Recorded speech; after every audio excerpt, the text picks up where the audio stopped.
In this bonus episode of Fictional Hangover, we talk about a creepy Mrs. Beasley doll, organized webs of intrigue, rhubarb, and Twilight fanfiction in our discussion with Monica McGurk, author of The Agency.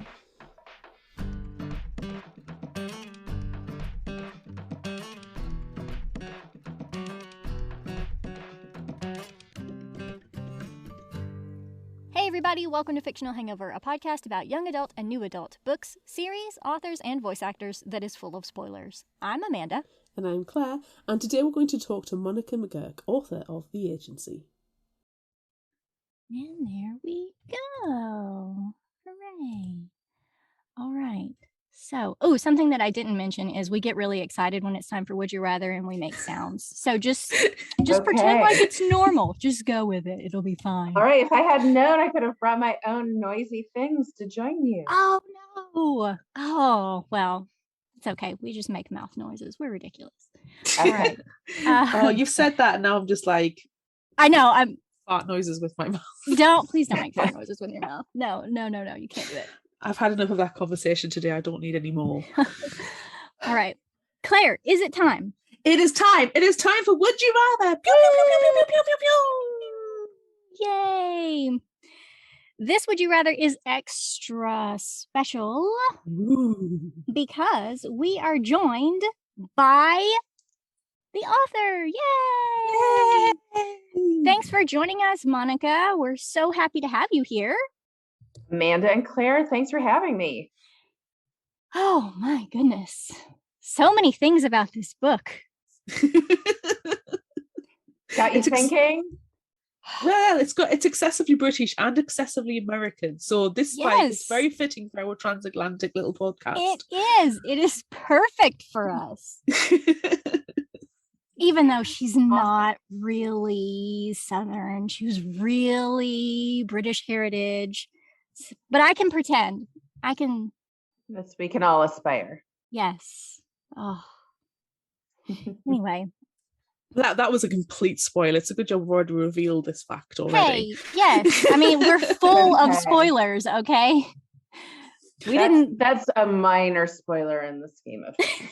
That is true. That is very true. Right, let's delve into this Would You Rather. We asked on social media, it's the end of your term exam. As an elite nanny in training, you must return your charge unharmed and in full health, otherwise you fail. We want to know, would you rather look after an uncanny valley robo baby or an egg? And on Facebook, 80% said egg. On Instagram, it was a straight up 50-50. On Twitter, 67% said egg. And on TikTok, with nearly 500 votes, it was egg. 80%. That is a crazy amount of votes. Yeah. I don't know how it was such like an even percentage, because seriously, they were like 487 votes. How did it split 80-20? It was crazy. That's crazy. Math. That is crazy. Math, yes. Math. And we don't do math on Fictional Hangover. Well, that's really interesting, but uncanny valley baby sounds really scary. Hey, wow. The baby the baby was scary. all over everything constantly. That is scary. And that was based on a true story of a real baby, my baby. Oh, no. Way back in the day. I had I was working full time and my normal childcare arrangements fell through because my child was sick and we got a backup nanny from the service. Unbeknownst to me, backup nanny had never actually been a nanny. So did not follow the brat diet. Did have poop on my white sofa. Good times. So, oh no. Ripped from the headlines. Just no word. Were you able to save the sofa? Flipped a cushion. We're practical in the McGurk household. Every sofa cushion in my house has been flipped. Multiple times in my house. Yes. We have dogs and we had children, so it's part of the game plan. You learn which cleaning product is the best to remove either pee or vomit or poop. It's Yes. disgusting. It is disgusting. But I don't know, what would you guys have picked? Egg or Robo Baby?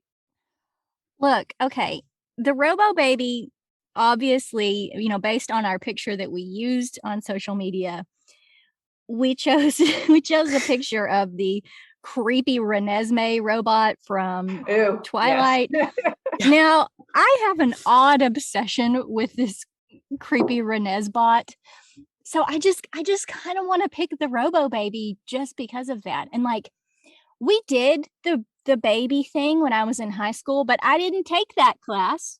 So all of my friends were carrying around these Robo Babies, and I was like, nah, not for me. So like, I didn't get to experience it, and I kind of want to, but not at all because I don't want children, and I never will. But I don't know.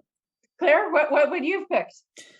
Well, similar. I've got a child. I've done the poop and the pee and the vomit. Every fluid that can come out of a child has, in some capacity, been on me in some way, shape, or form. I don't need to go through that again. One and done.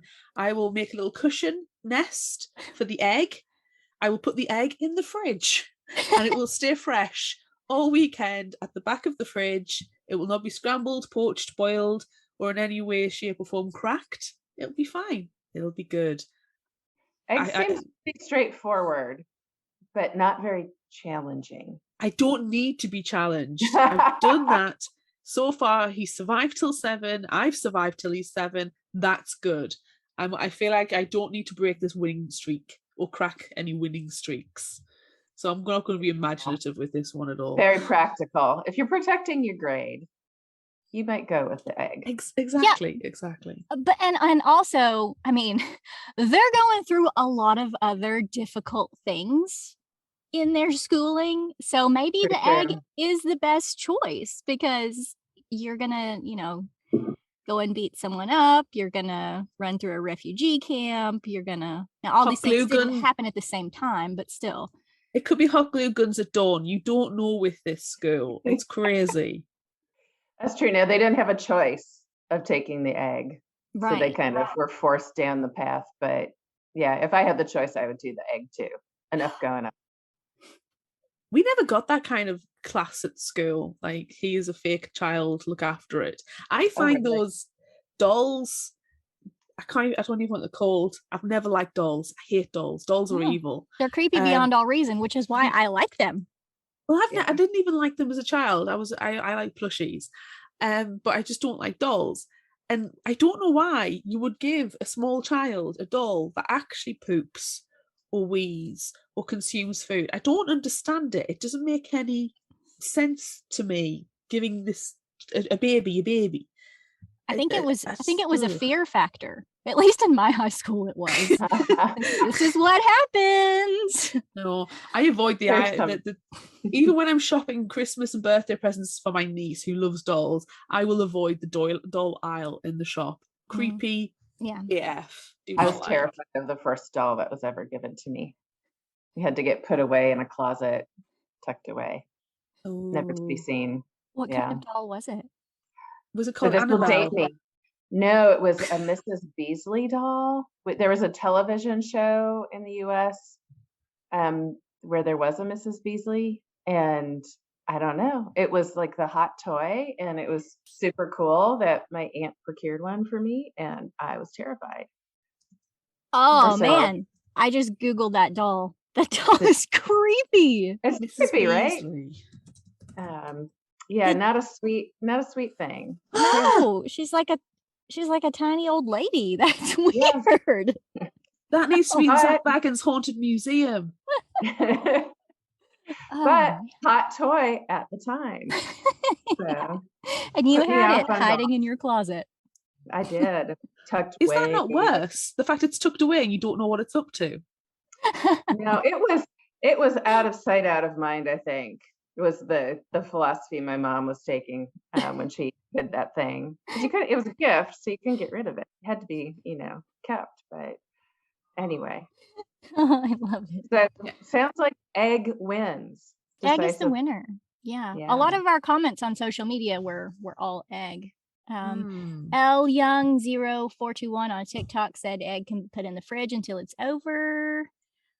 I trap banana munchers on Nice. TikTok. It's a great handle. Also said egg, if you break it, buy more. The cheating element cheating. is good. They're cheating. Hadn't thought of that. You could just hard boil it. Nothing, they become indestructible at that stage.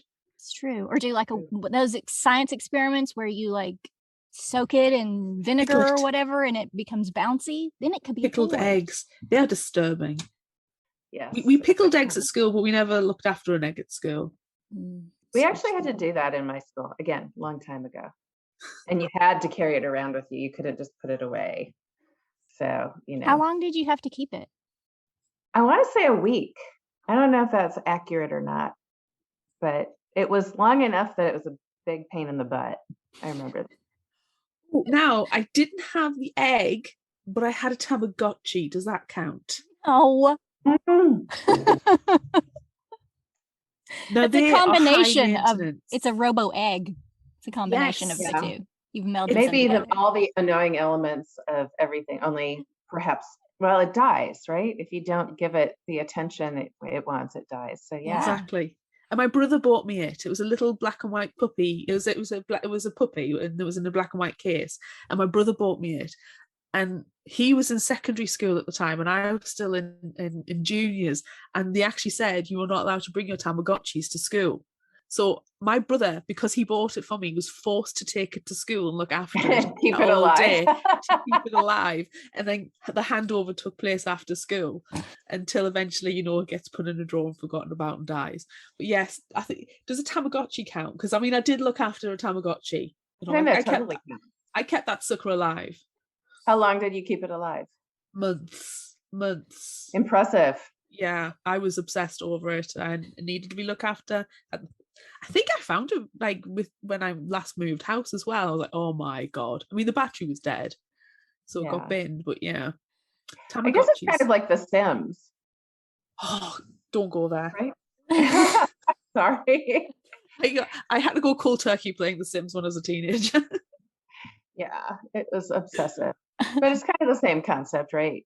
Ignore it for too long and disaster. Yeah. Well, that's if you're playing it properly. If you're playing it the way I do, you kind of put everybody in the pool and then a hedge around it and see what happens. Because you want to create a haunted house. Take away the ladder. Yeah, I wanted a haunted house. So I was killing all of my Sims and it didn't work out in the end. It was too scary to live in. Oh no. Yeah. Did you put like an indoor grill by a curtain? Did you do that? Fireworks. Okay. Fireworks in a room with no exit. And if you put alarm clocks in a room and set them all to go at the same time and then put the people inside, you drive them crazy. Right. So when I'm looking for bad things to happen in my plots, I'm calling you Claire. Yeah. You've got it down. I've done that. I've all had it. And now I'm in charge of a child. Did we have any comments that weren't egg, by the way? So I know Constance said egg. The egg is the beginning of comedy. The creepy baby is the beginning of a horror movie. And Annie said egg, no crying, no poop. Set it in the crate and it'll be fine. Yeah. Oh, Bree. Yes. Oh, Bree. And that's perfect. It's very fitting. Bree. Yeah, Bree on Facebook said Uncanny Valley Robo Baby. I want that internship resume experience. Also, that egg would become French toast so fast. Superfan Coral, we would have to go with the egg. With that, you can set it and forget it, and you don't have to something creepy staring at you from the corner of the room. And if you get hungry, scramble it up. Everybody must have been hungry doing these comments. Yes. Jenny on Instagram. I butchered that handle. By my experience as a nanny, I know the egg will end up smelling worse than the Robo Baby. So maybe they're picking the Robo Baby. Oh. They've got an expired egg. Yuck. Interesting. Yeah. Not nice. Yeah. Oh, very good. I did put this on the wall at the library, and someone did say eggs are fragile and crack under pressure, as am I. Give me the Robo Baby in all capital letters. So interesting. I love it. So many good comments all the time. That was a good Would You Rather. There's a lot. We love our Would You Rathers. We really love them. Our next question is, would you rather be a nanny working for a rich and famous family, able to take advantage of their high life, or be a spy living in the shadows with no connections and having friends and family is frowned upon? Interesting one. I guess it depends on whether, both of those you could get like international travel and glamour, Yeah. right? Yeah. You're kind of in the background as a nanny. You're in the background of the spy, but you're actually making things happen. So I don't know. I personally don't want to die. So I think I would go with the nanny. Despite some of the downsides that might bring with it. Because I would like to live. Yeah. So how about you guys? See, I'm just going to avoid the children again at all costs. I'm avoiding the children, so I'm going to be a spy. And that's funny that I say that as a children's librarian on the inside. Look, I like children for small amounts of time, but I don't want to have to care for you. I don't want to be responsible. Just let me entertain you. So maybe I should be a nanny. There's There is still a lot of responsibility, though. Okay, You're not so I'll allowed to just be a lose spy. them. I'll just be a spy. It's fine. Okay, I'm going to be a spy as well. That simply because I do know a nanny who works for the capital R, capital P rich people. She's not allowed to tell me who she works for. Okay. I know her previous employer, and they're in Switzerland. And they're absolutely batshit local. Like, I have never heard. We were talking yesterday about her previous employer, and they are crazy, all the crazy.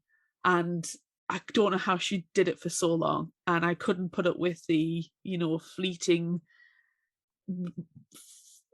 The way that the work, it's like, if they want something done, it needs to be done now. There's no organization to it. There's no structure to it. It was crazy. And I couldn't be bothered with that. I would get fired. So they were like impulsive and demanding? Yes, too much so. Yeah. And entitled.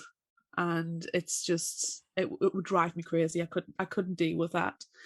So torture and getting shot at is better than that. Yes. Getting shot at, explosions, kidnap, torture sounds better than what she put up with for 3 years. So I'm going to go with that.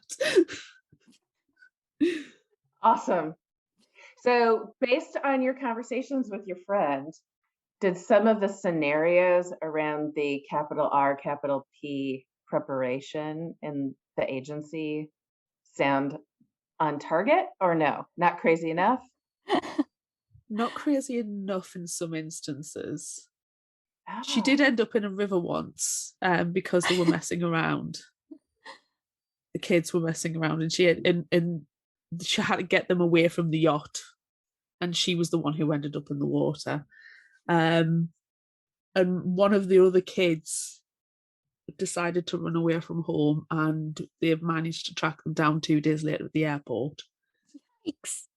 Yeah. How old was this child? 11-ish. Oh my God.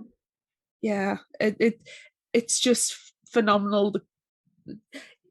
I described it as a soap opera where you don't want to watch, but you have to watch.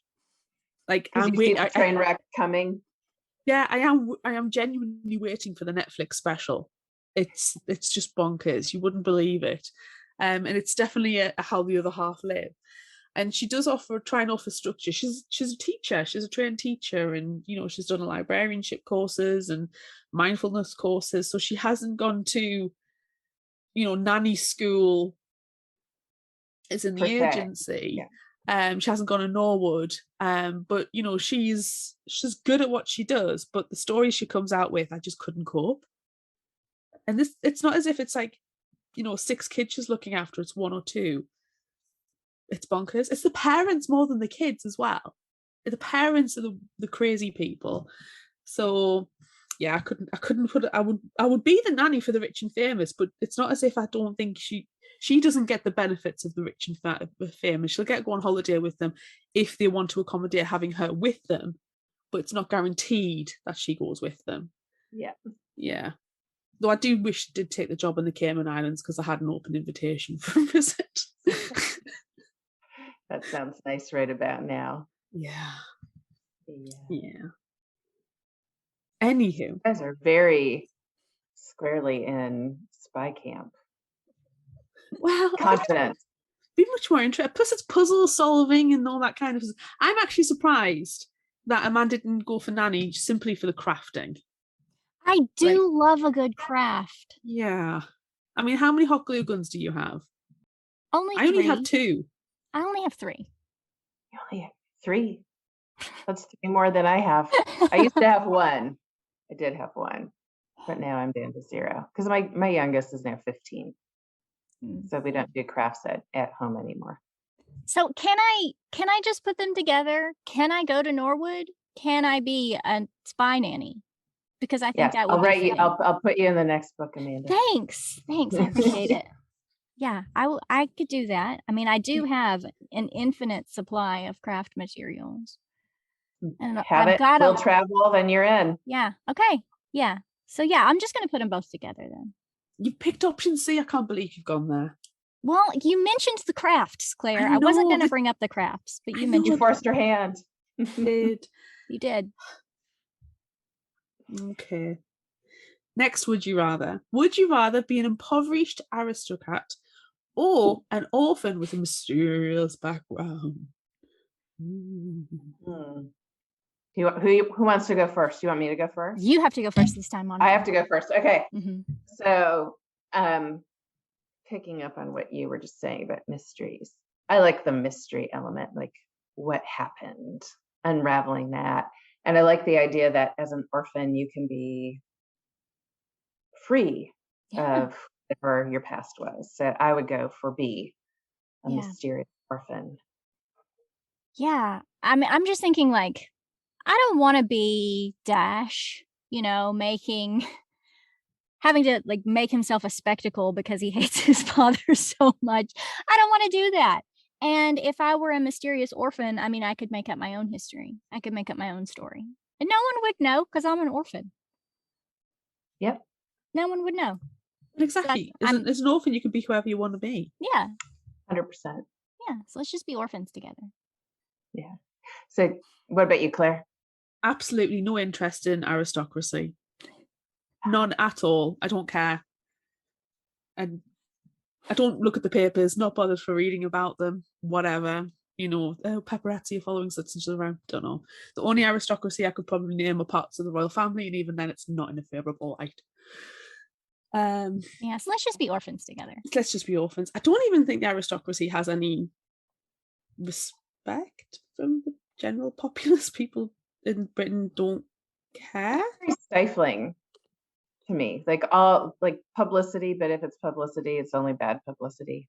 There's not even that much publicity about them. It is literally the royal family and anybody connected to the royal family. You can't name any dukes or earls or marquis. I couldn't name any of them.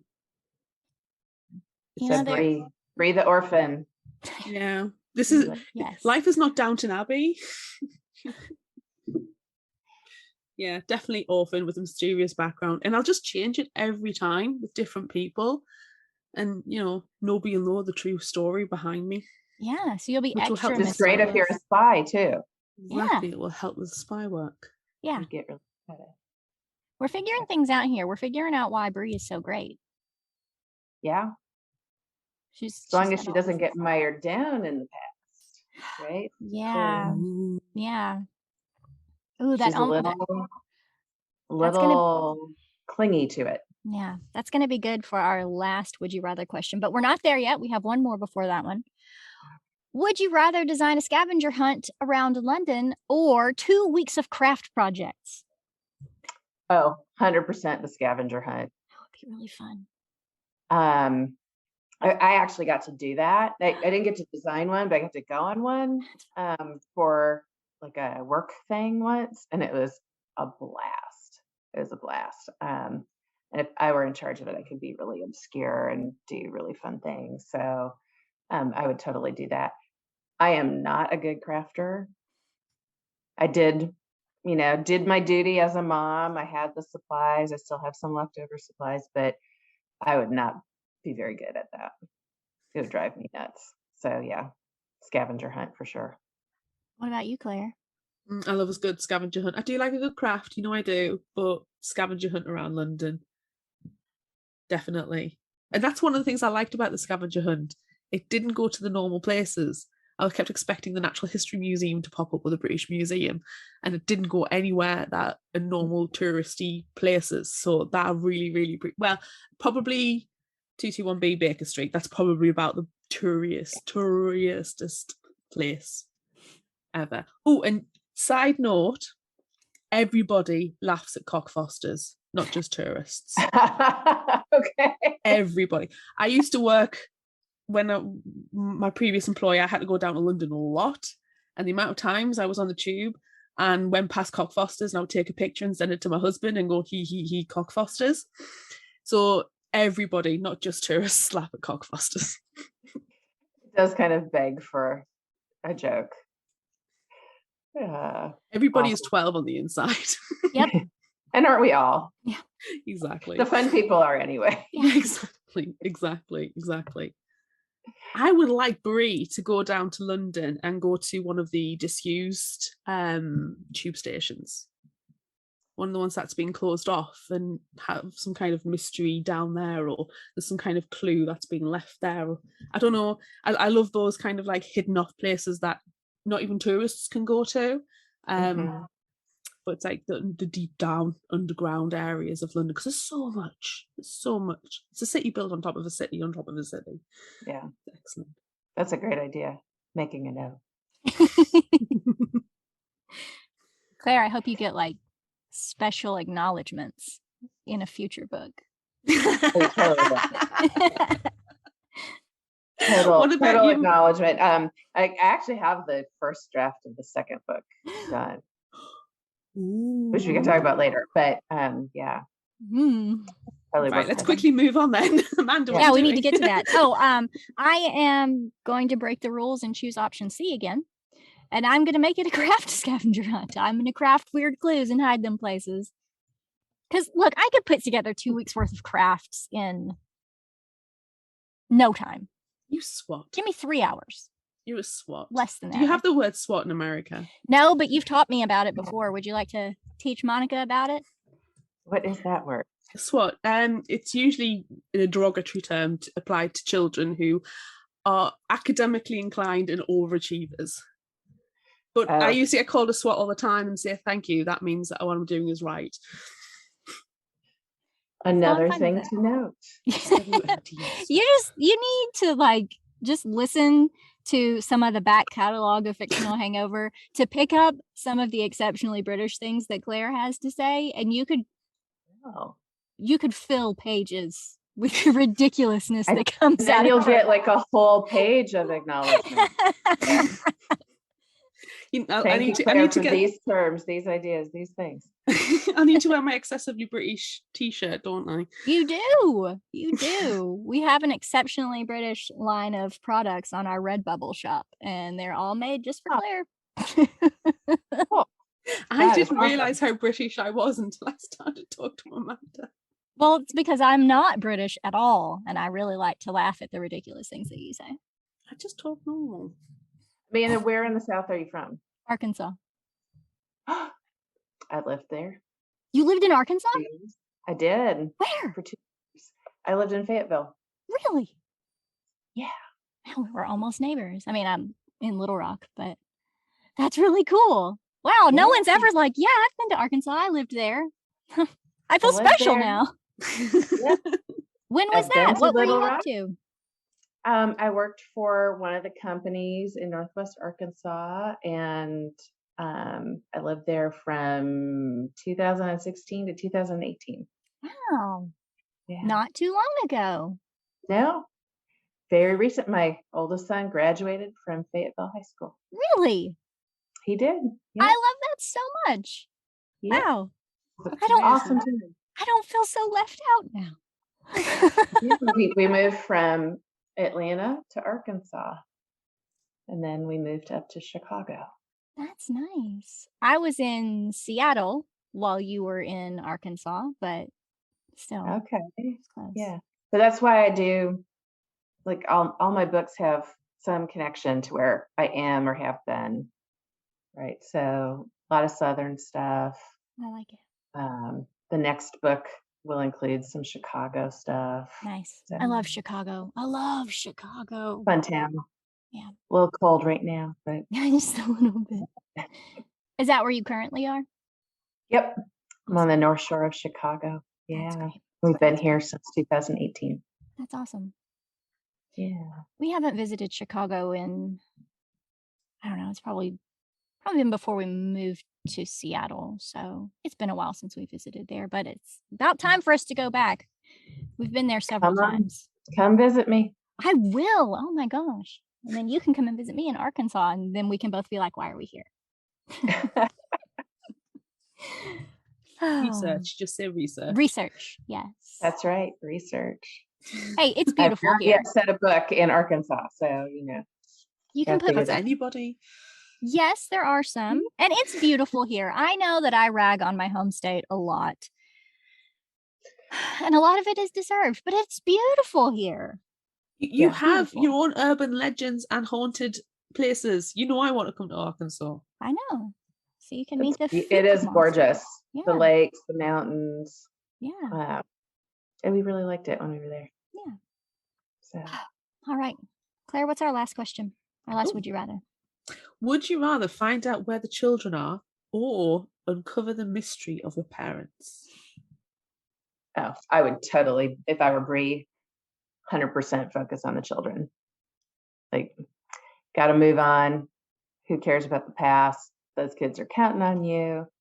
You're a spy now. Do your job. Find out the kids. Go rescue them. That's what I would do.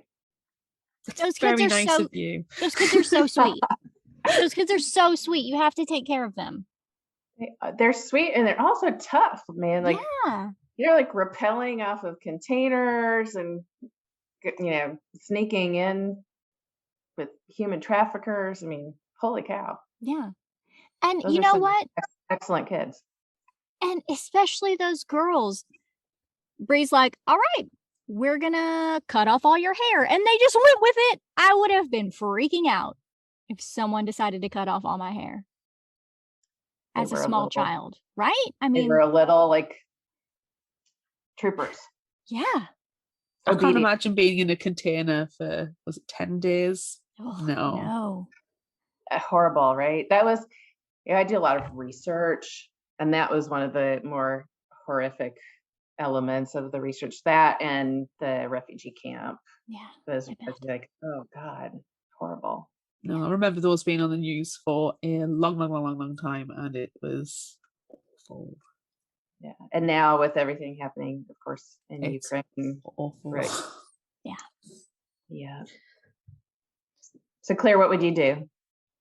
You'd go for the parents? You'd unpack the mystery? I'm going to unpack the mystery of my parents, but it's going to lead to option C. Because there are far too many times where there's been hints towards Bree's mum, and I'm waiting for there's Bree's dad's involved in this capacity as well, because he's kind of been forgotten about somewhat in the first one. We know he's MI5, but that's about it. So I'm waiting for that penny to drop. But there's too many hints about, oh, you look like your mum. Oh, your mum. Oh, your mum.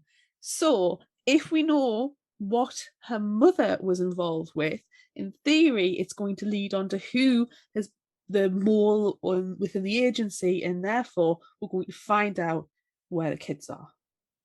So it's option C, technically, but it's uncover the mystery of my parents, and I just so happen to find the kids at the same time. You're going to solve all the mysteries at the same time. Yeah, I'm going to solve all the mystery all the time. With that line of thinking, you're going to love the second book. Secrets. Oh, gosh. Okay, so that's the end of Would You Rather. Yay. And now we're going to move on to our other questions. Okay. So, what was the inspiration? So, honestly, my kids and I were driving in a car, coming back from a weekend away, And I was brainstorming with them because I'd just finished my first series and I needed another topic. And we were just throwing ideas out there.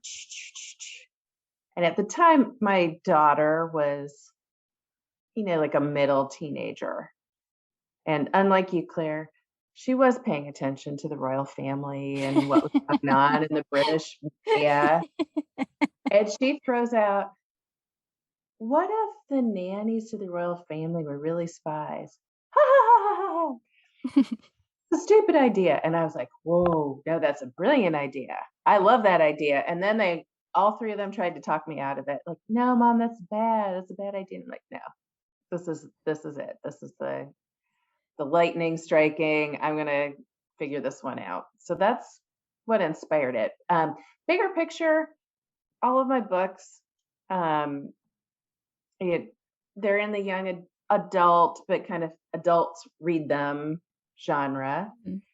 They tend to bring diverse characters and women to the forefront, because I think it's important to have representation in literature, in particular in pop culture. And they all have elements that you can choose to engage with, or you can just ignore, of current events.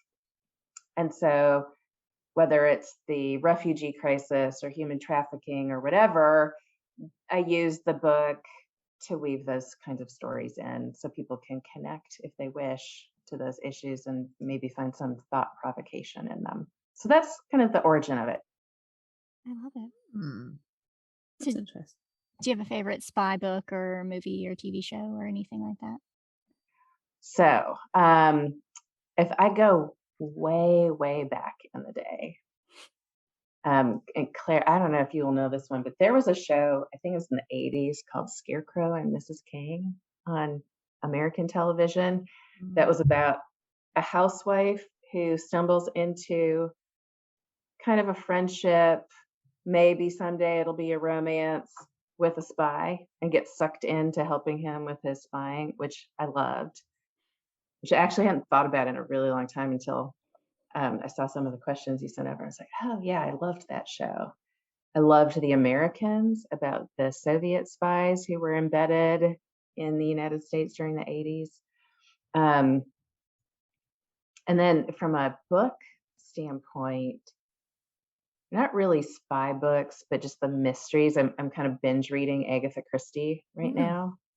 That's been really fun. And I started reading Christie Affair, which you may have heard of. It's like the novelization of what happened when she disappeared, which is pretty cool.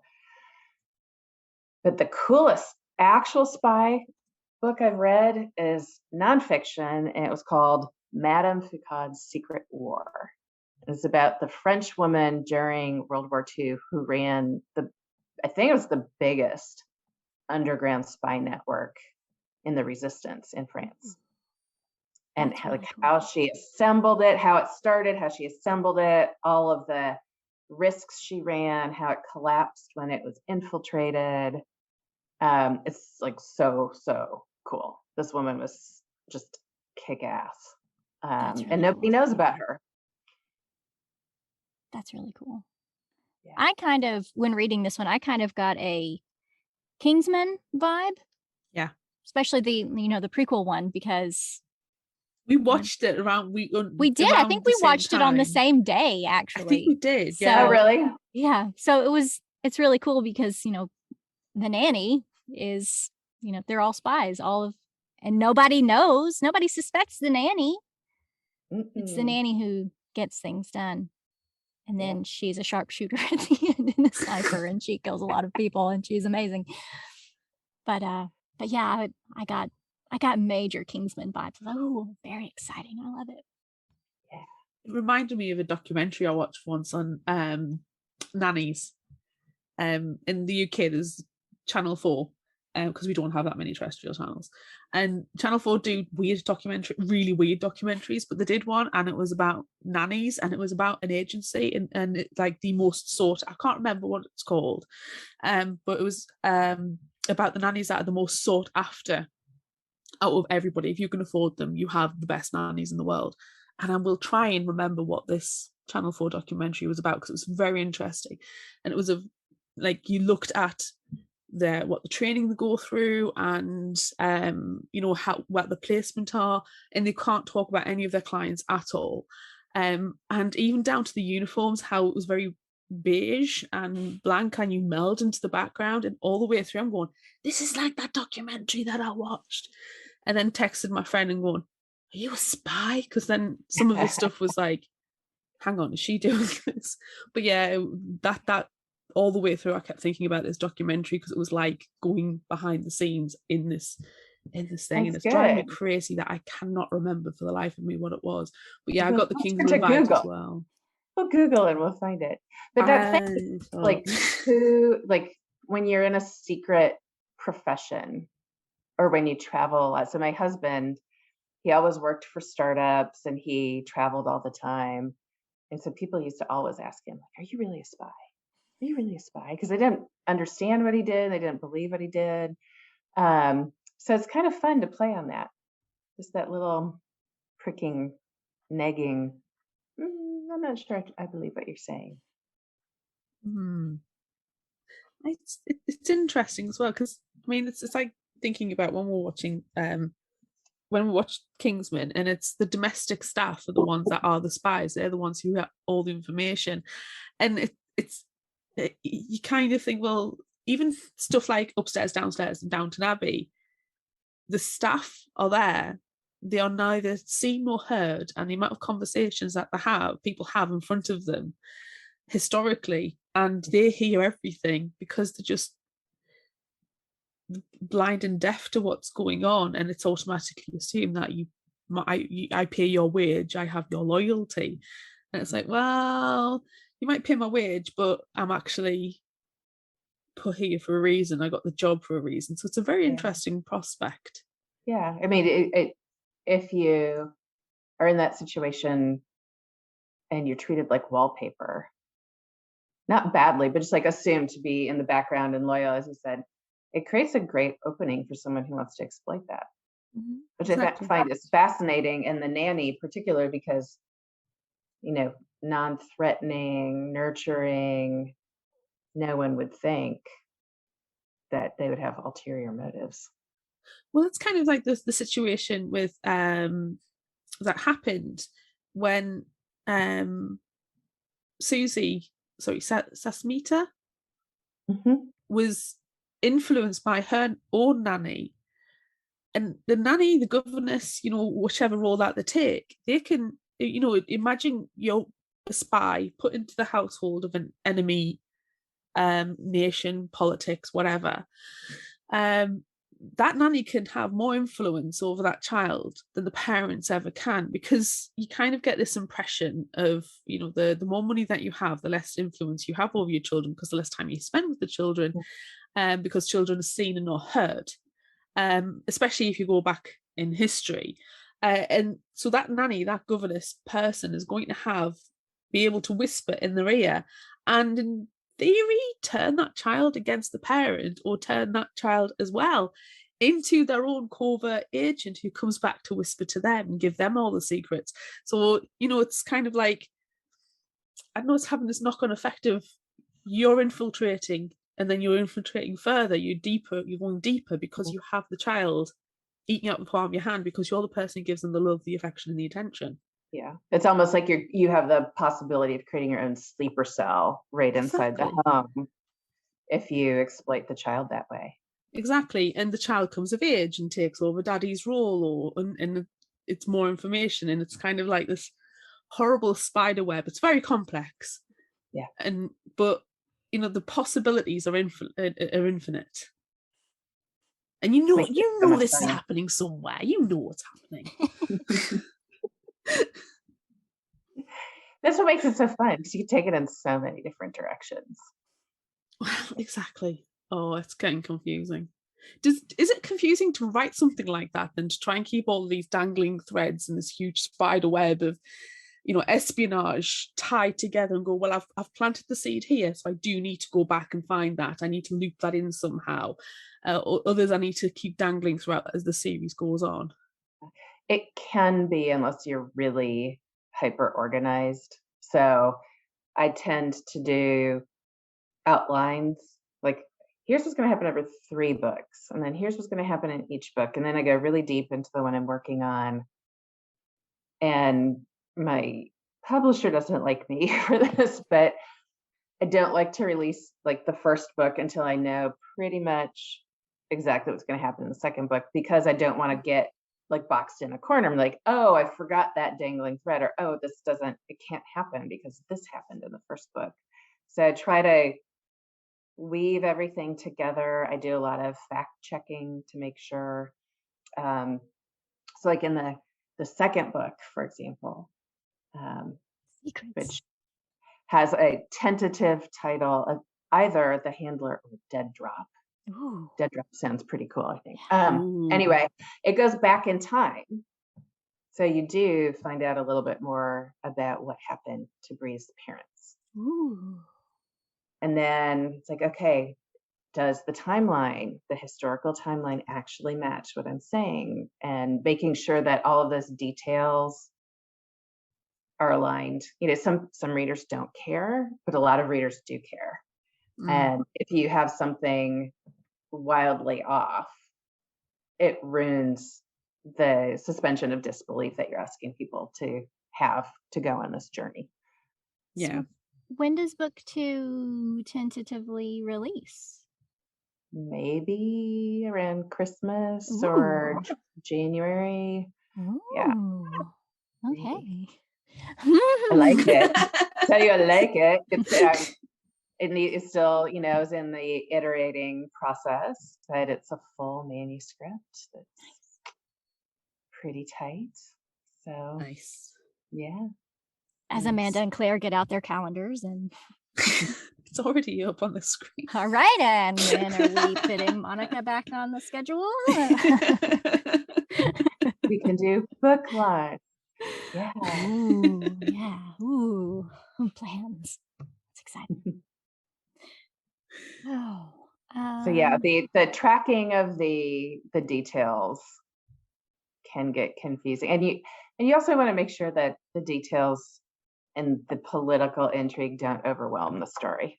And that was a lot of what I worked on in the first book, is balancing enough of the international intrigue so that things would make sense as further developments happen later in the series, but not overwhelming the storytelling. It must be difficult, especially in the current political climate of everything that's going on. Like, how much would you say, I can't include that because it dates the book, or I should include it because I need to I'm educating younger girls or adults who may not be otherwise inclined to look at the newspaper or, do their own research. Yeah, it's a balancing act for sure. So like all of the Turkish stuff, for lack of a better word, I made it pretty generic. Yeah. There's no naming of any individual other than the made up character who's the colonel, under the assumption that whatever's going on there right now with the shift in their politics and the fundamentalism and the like, it will be relevant, and it's described generically enough that hopefully it's just a conflict. Yeah. It's not, set into this particular time only. The Calais camp was one that I worried about a little bit more because, of course, that camp is gone now. But the refugee challenges around the world are still going on. So we decided to keep that in. Because it was a moment in time, but it happens all around the world still, just in different places. Well, exactly. I mean, it's happening right now. Yeah, it's going to be happening more. Yeah. I think somebody said this is the most refugees. We already, during COVID, because of the economic and food scarcity issues, had a surge to what was argued to be the biggest refugee population like in our lifetimes. And now, of course, there are millions of people who are getting displaced. So yeah, it's going to be with us for a while. unfortunately. The world is not a happy place. No, it's not. And that's Let's why we talk need about great something fiction. happy. Can I Yes, just let's say talk that's why about we stuff need that's great happy. fiction, because we need to, a lot of times, we need to focus on what's going on and we need to do our part and we need to help, but sometimes we just need to escape. And that's, Amen. Yeah. we need a Good book can do that for you. we need to do that. Exactly. Mm-hmm. So, on a more happy topic, when you're writing, do you have like a favorite snack? Do you have a playlist that you need to listen to? Do you compose your own playlists? So, I know authors publish their own playlists so people can listen as they read. I do my own playlists, and I iterate them a little bit as I get deeper into the book to get the mood right and everything. And then I have one that I listen to a lot, which is, it's called Like a Boss, but it's like a girl power kind of. So I just like add little things to it, and when I need to get pumped up, I listen to that, and I listen to pump up my characters, my female characters too. But I do always have at least one playlist. So like for the agency, I've got my core agency playlist, and then I did one that was all set with Muscle Shoals music as background for Bree. And that one will be maybe more relevant even in the next book, because we'll go back to Muscle Shoals and spend some time there. But it kind of gives you a little bit of her backdrop, which is nice. From a snacking standpoint, I write at different weird times of day, so it's never one thing, but coffee or wine to bookend it. Usually have a beverage of choice at my side while I'm writing. Well, that's it. When you go in the bar in Bath, if you weren't drinking something alcoholic, I would have been very shocked. Oh, yes. Just to get into the mood. Have to. Like fun. That was a fun scene. I like that scene. Gin's really big at the moment in the UK, like especially flavoured gin. So I kept expecting like Dashiell to be like, oh, try this passion fruit one. And, just, honestly, it's ridiculous. I'm not a big gin drinker myself, but there's like rhubarb gin that's quite nice. And I do not love rhubarb. I love rhubarb. That's a very British thing.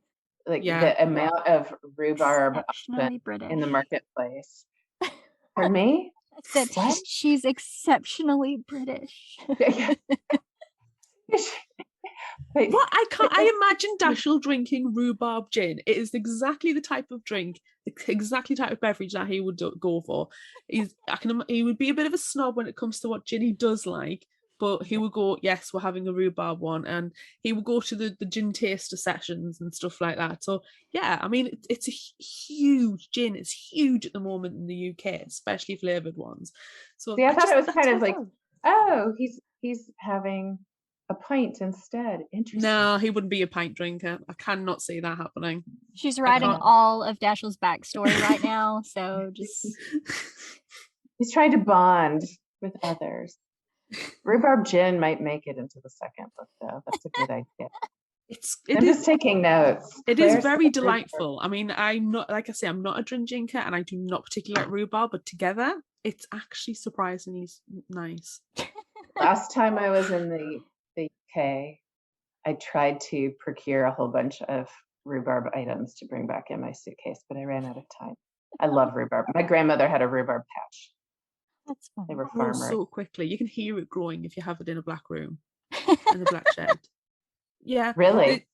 I mean, I've not done it myself because rhubarb, but commercially they have them in just windowless sheds, completely dark, and you can hear the strain of the growth.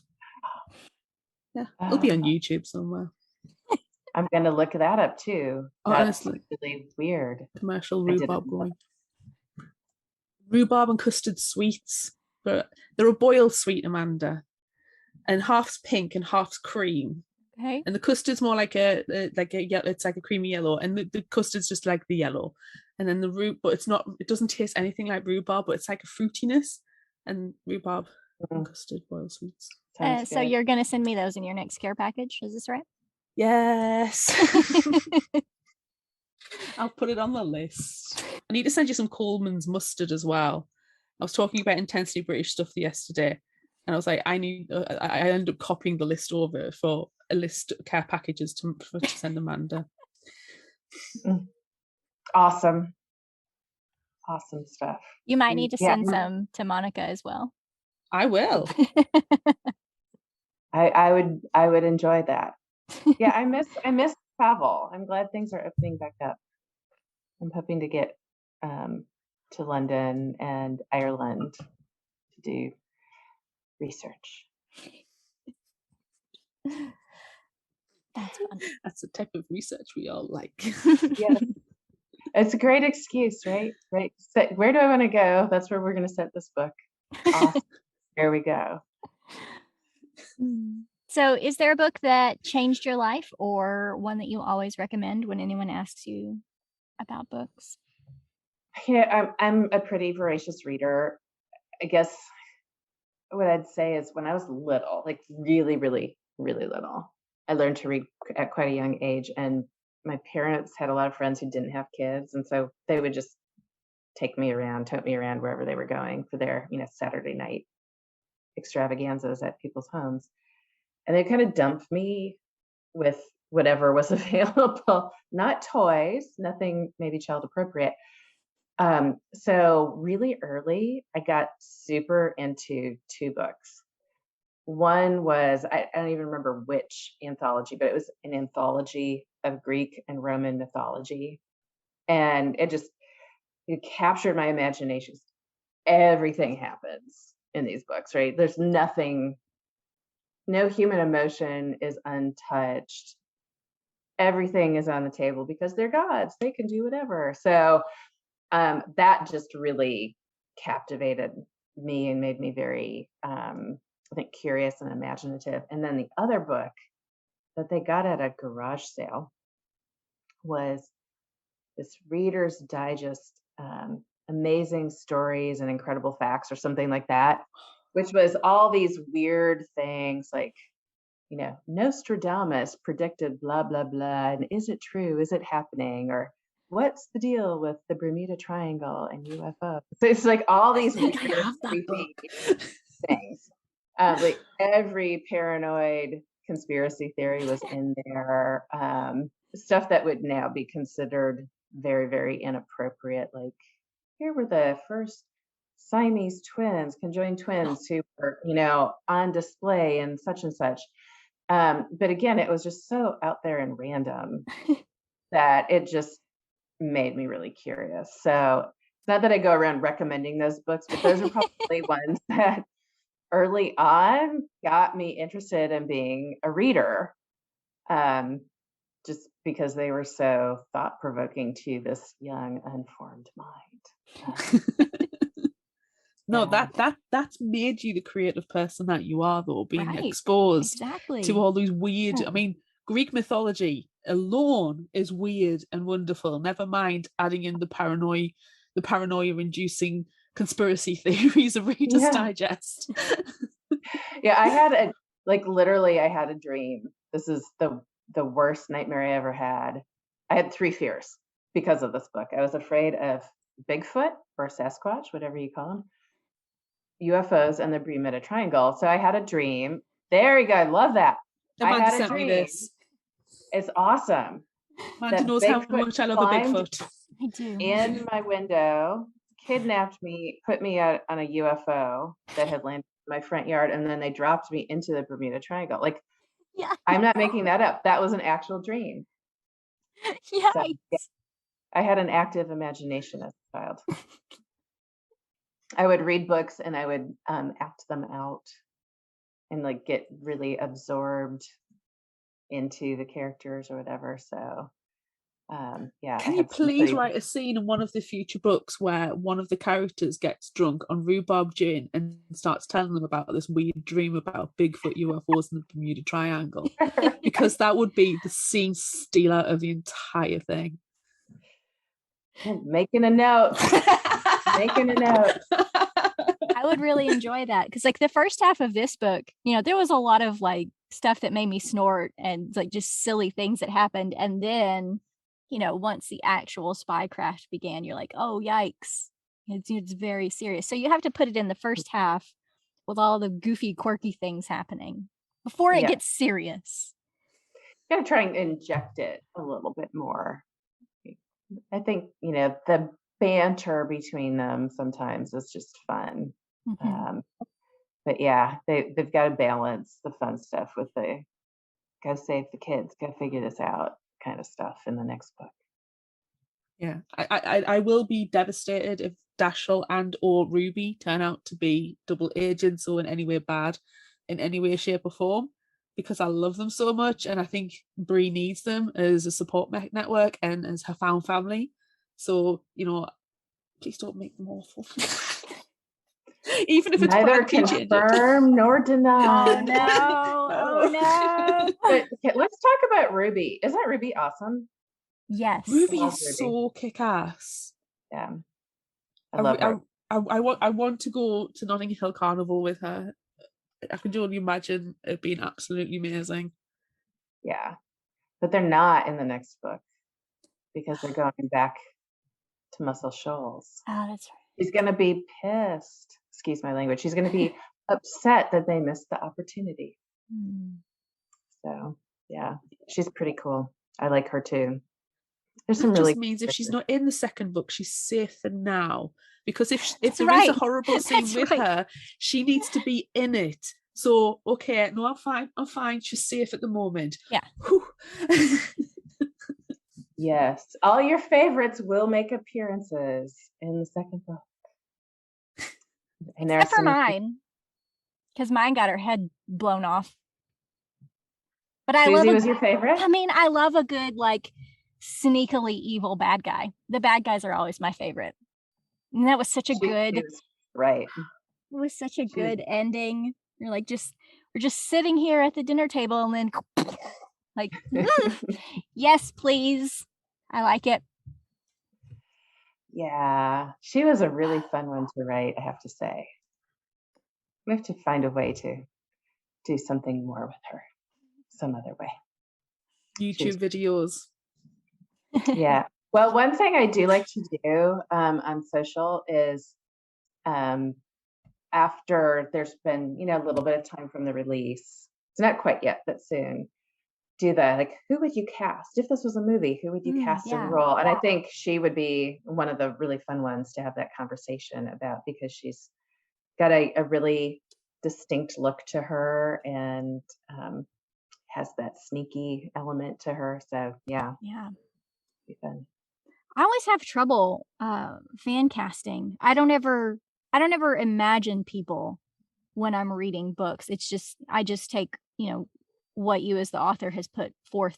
I don't fan cast. I can't do it. I'm not good at it. I can think about it after the fact, but I'm not ever very good with fan casting. The only character, oddly enough, that I ever did imagine while I was reading a book, and it doesn't make any sense at all, was when I was reading Harry Potter and the Prisoner of Azkaban.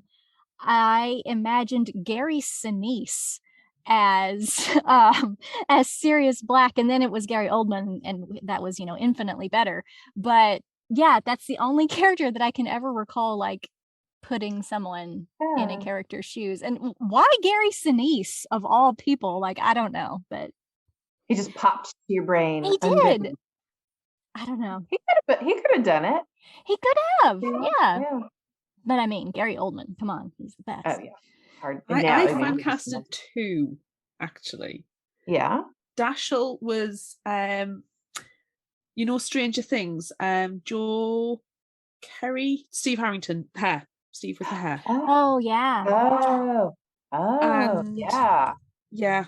Can't remember her name. It's gone out of my head, so I'm on IMDb. Schitt's Creek. Oh. Which one now? The mum. Maura? Yes. Catherine O'Hara. Miss Judy.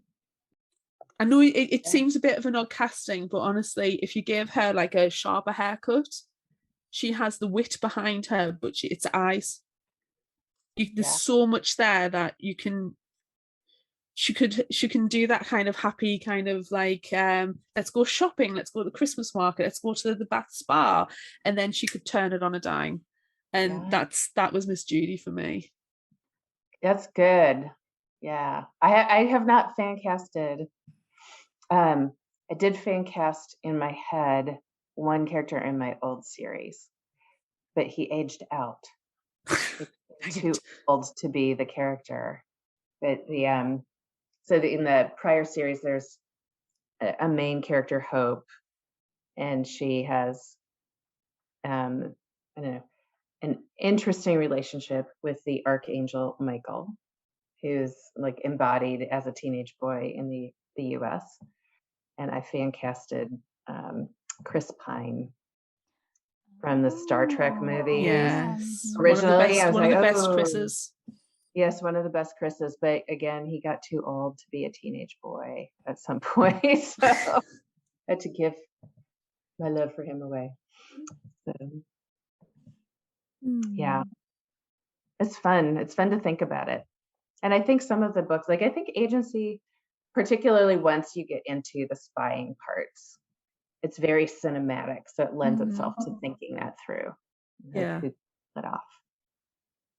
Yeah. I don't know who would be a good Brie though. I think we'll go for new talent. Yeah, it's also really hard to think of, like, I don't watch a lot of teen and children's stuff. No. You know, so it's hard to, like, oh, who's the perfect, teenage actor right now? I don't know. You see, this is why I go for people and say, this is the person I'm thinking of. Now you need to find them, but age appropriate. Right. That's right. I'm not the casting director. This isn't my job. It's Google. This is my vision. Google and you'll find out, say, redheaded teen actress. I mean, there's the girl who is also in Stranger Things. What is her name? Yes. She would be great. Was she in the Fear Street movies? She was in the Fear Street movies. Yeah. Yep. I feel like. But the thing is, though, wigs, hair dye. Yeah. But, when you have red hair, you have a skin tone that goes with it. It's hard to. Anybody can have red hair. I mean, you can color someone's hair. Right. Right. So you could just find someone who you think could pull it off. It's like a quiet power is what you need. Sadie Sink is that girl's name. Sorry. There it is. Yes, you're right. Yeah. She would be good. She would be good. Netflix, call us. Again. Yes. Doing your jobs for you here. Doing the jobs for you. Right. So, any other upcoming projects that you've got apart from book 2, which is hopefully going to be at end of year, beginning of next year? Is there anything else that you've got coming up that you can brag about? I'm working on another book in parallel that will be a standalone dystopian thing. Ooh, that sounds like it's right up my alley. It involves cruise ships. Ooh. Nice. Okay. Which is like the definition of hell for many people. So that's perfect for dystopia. So yeah, working on that as well. That's interesting. Yeah, I think it's an interesting premise. It's a little bit post-COVID-y, right? So without being focused on COVID, I think it has a post-COVID mentality to it. Yeah. Yeah. Cool. So where can people follow you to keep up to date with all of these books that are coming out and your other series? What can you tell us about your other series that you have? Yes, the other series is called the Archangel Prophecies. 3 books. First is called Dark Hope. Second is Dark Rising, and final is Dark Before Dawn. And they're all available on any of your normal online bookseller shopping platforms. That book, just a little teaser about it. Like I said, it's a paranormal YA romance, but it's kind of also like a mashup quest of, say like Twilight, but with angels. Ooh. crossed with a Dan Brown novel. There's like Okay. a prophecy and there's a relic, and so it's really fun, and it goes all over the place as well. Starts out in Atlanta, goes to Las Vegas, goes to France, goes to Ireland, goes to Turkey, comes back to the US, goes to out west and up to the drilling fields, the shale drilling fields. So it's like all over the place, and also has a big theme in it around human trafficking. It's like a really fun book, and same thing, you can read it totally at one level as just a YA romance and mystery, or you can read it for the underlying themes of identity and forgiveness, and learn a lot about the current events that were shaping the storyline as well.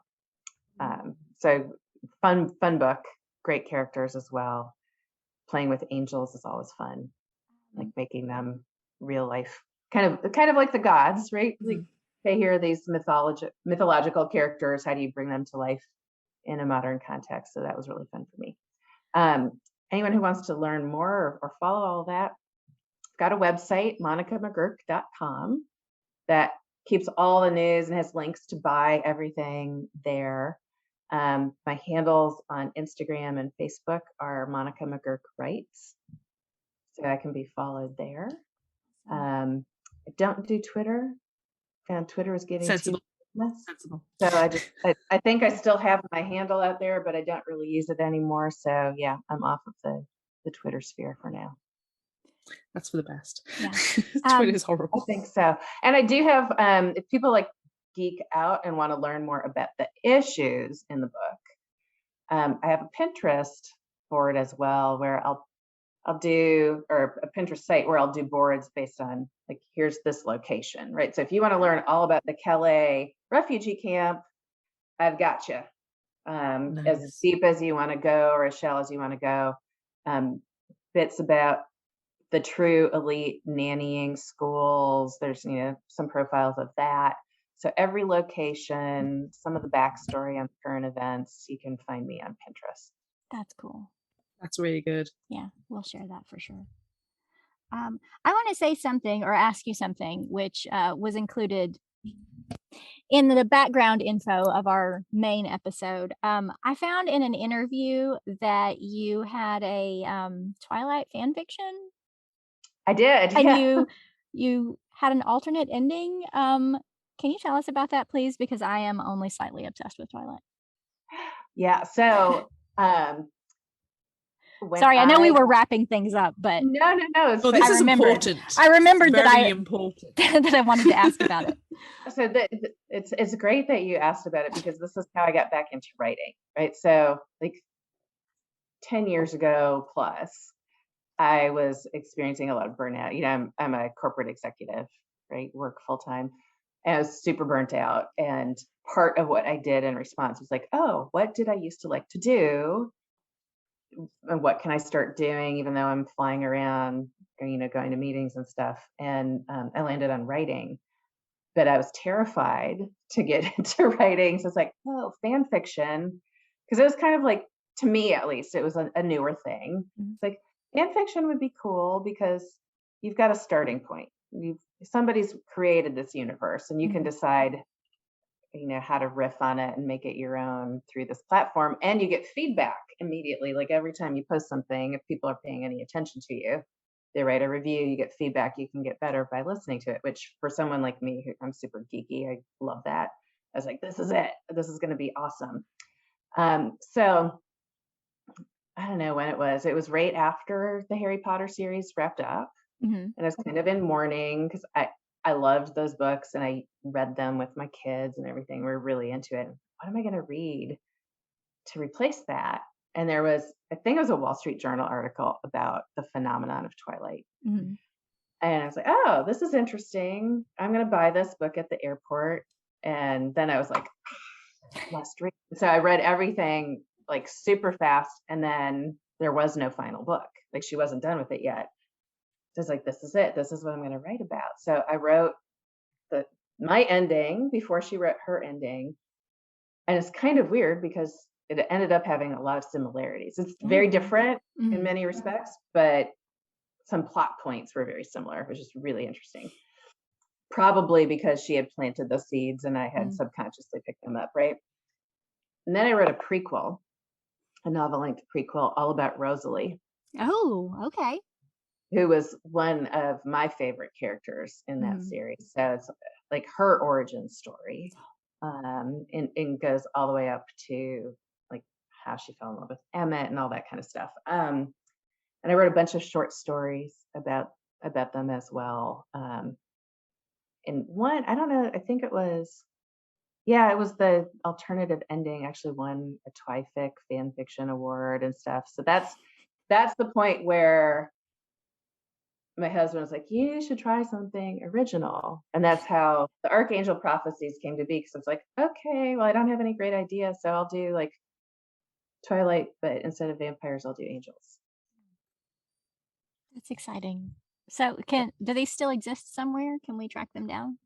They do. If you go on fanfiction.net, and I believe there's a link on my website as well, and maybe on my LinkedIn profile even. Every once in a while, I'll sneak in something on my LinkedIn profile. But fanfiction.net, and my handle was Consultant by Day. And the alternative ending was Morning Star. Okay. I think is what it was titled. And the prequel was entitled Rosalie's Revenge. Ooh, yes. Ooh. Okay. I know when we talked about anybody who likes Rosalie needs to read it because it's just like super empowering of her as a character.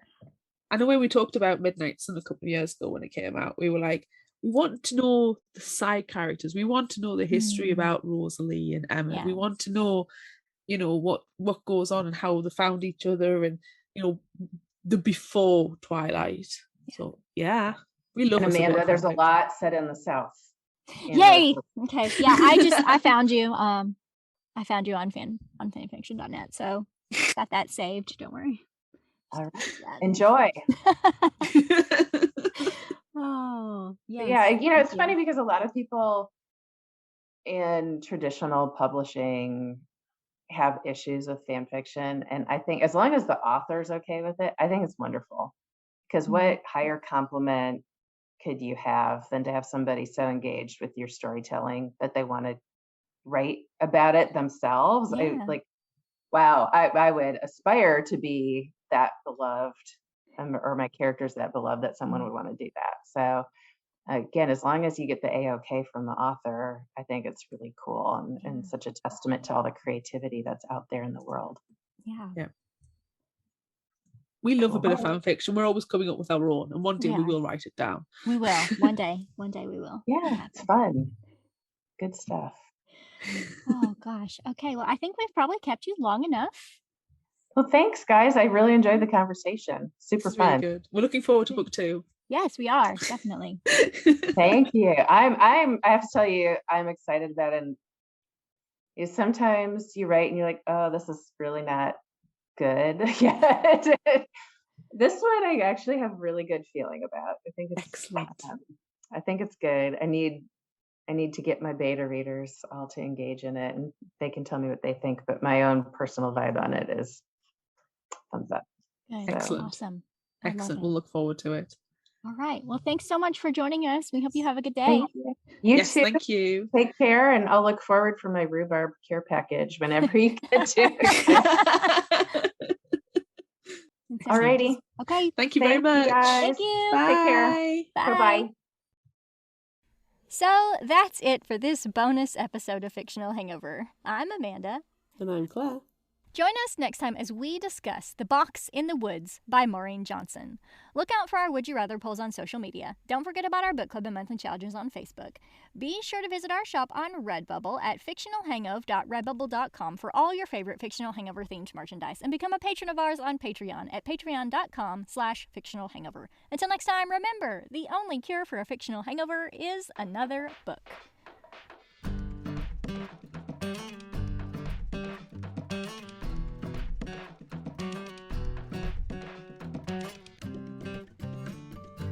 can find us at fictionalhangover.com, follow us on Instagram at fictionalhangover, find us on Facebook at facebook.com/fictionalhangover, and on Twitter at fictionalhangover, no ER.